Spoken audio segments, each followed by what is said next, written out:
નમસ્કાર, હું Rinku Prajapati public India ન્યૂઝમાં આપનું સ્વાગત કરું છું। શરૂઆત કરીએ આજના સમાચારની। આણંદમાં લેપટોપ રિપેરિંગની દુકાનમાં ચોરી કરનાર બે તસ્કરોએ ગણતરીના કલાકોમાં ઝડપે પોલીસે મુદ્દામાલ રિકવર કર્યો।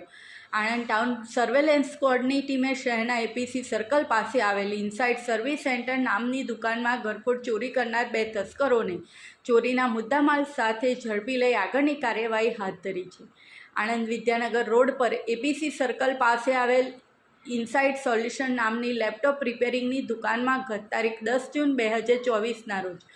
વહેલી સવારના સમયે કોઈ અજાણ્યા તસ્કરોએ તાળા તોડી અંદર ઘૂસ્યા હતા અને દુકાનમાં રિપેરિંગ માટે આવેલ એપલ કંપનીના 3 લેપટોપ, એક ટેબ્લેટ ને હાર્ડ ડિસ્ક મળી કુલ રૂપિયા 1.60 લાખના મુદ્દામાલની ચોરી કરી ભાગી ગયા હતા। આ અંગે આણંદ ટાઉન પોલીસે અજાણ્યા તસ્કરો વિરુદ્ધ ગુનો નોંધ્યો હતો અને સર્વેલન્સ સ્ક્વોડની જુદી જુદી ટીમો બનાવી અને બનાવ સ્થળ ખાતેના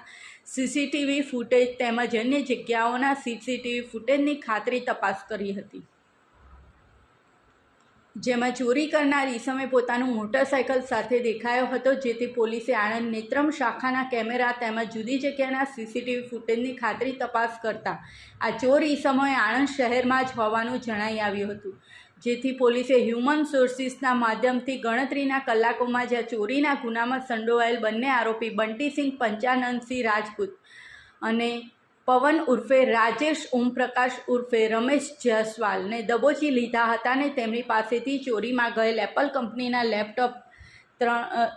3 લેપટોપ, એક ટેબ્લેટ ઉપરાંત મોટરસાઇકલ, એક હેલ્મેટ, 4 મોબાઈલ, રોકડા રૂપિયા 850 તેમજ નાના મોટા 2 ડિસ્મિસ અને એક માસ્ટર પાનું સહિતનો મુદ્દામાલ જપ્ત કર્યો છે। આ બંને શખ્સો પકડાવાથી આણંદ લેપટોપ રિપેરિંગની દુકાનમાં થયેલ ચોરી ઉપરાંત અંકલેશ્વર પોલીસ મથક અને મધ્યપ્રદેશના ચીમનગંજ થાના,